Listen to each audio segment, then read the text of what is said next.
So we have driven a new car, and it is a highly anticipated car. It's something that a lot of people have been asking about. It is something that a lot of people are going to end up buying as well, because a lot of people have been waiting for that upgrade for the car that they currently have. Something that's peaceful to use, something that has a great service network, and this of course hits all those boxes. But how is it to drive? How is it in real life, in the metal, in the flesh? How is it in all its glory on the road? Well, of course, it is the new Maruti Suzuki Grand Vitara. That's something that's obvious because you've clicked on this video, so you've seen the headline. But this isn't going to be a normal review or even a first look or even like a first detailed glimpse of what the car drives like, because to be honest, we've only driven the car on a test track with Maruti Suzuki's R&D facility at Rohtak, which is a little bit outside New Delhi.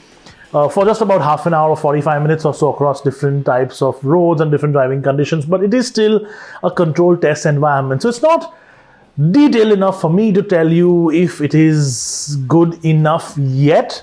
We will be driving the car in a lot more detail in September, so proper video is coming. This is just a little bit of a first chit chat about the car because of course I've driven it and I do want to tell you all about it.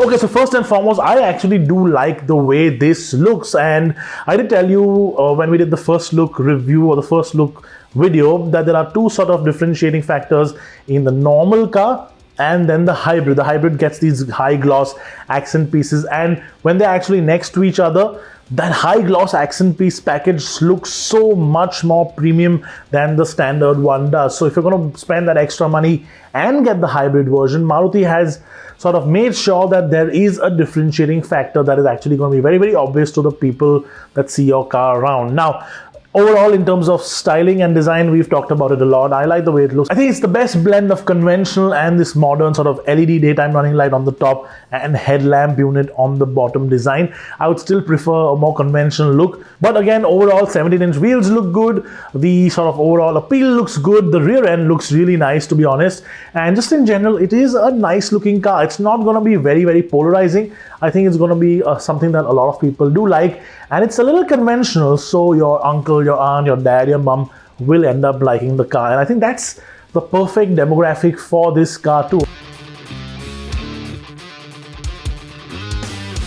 Okay, so we talked about the outside. Let's talk about the inside now. Very typically Maruti, of course. You know, you've got all the little bits and pieces that you've seen on the likes of the Baleno, for example, that big touchscreen infotainment system, which is great. The steering wheel is similar, the buttons are similar, you get cool seats in the hybrid, etc, etc, etc. Overall, though, there is a lot of space. You do have two seat options. The hybrid has slightly different seats as compared to the 1.5 litre all-wheel drive manual and the 1.5 litre automatic two-wheel drive that we drove. And I do like those nicer seats. They're like the Bentley cross-stitch seats. I know I'm really sort of tugging on strings here, but trust me, it does actually look quite nice and it does feel very comfortable.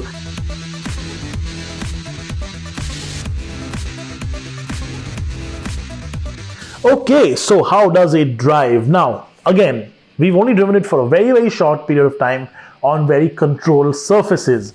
But I have to say, if you're an enthusiast looking for an enthusiastic vehicle, this is probably not your best bet. It is, well, for the lack of a better term, not very brisk, not very fast. On the chronograph with 3 people, with weight, 13 and a half, 14 seconds to 100. That's really, really slow with people in it. But even in general, it just didn't feel as brisk, as fast as some of its contemporaries. Definitely not as quick as, say, the VW Group Twins feel, for example.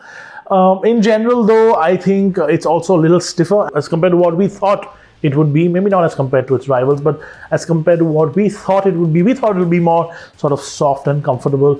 They've just made it slightly stiffer to sort of give it that typical Maruti driving feel, which is actually a really nice driving feel. And it doesn't feel very roly-poly either. This feels like something that will survive. It feels like something that will do its job well. It's just not the enthusiast package. Which one would I choose between the two? I definitely have the hybrid. It is slightly quicker, but more importantly, it just feels a little bit more premium. The EV motor does kick in at a very slow pace, but if you do touch the accelerator even a little bit more than say 5 or 10%, the engine does kick in immediately. It is a little bit loud, that engine, but in general, it feels okay.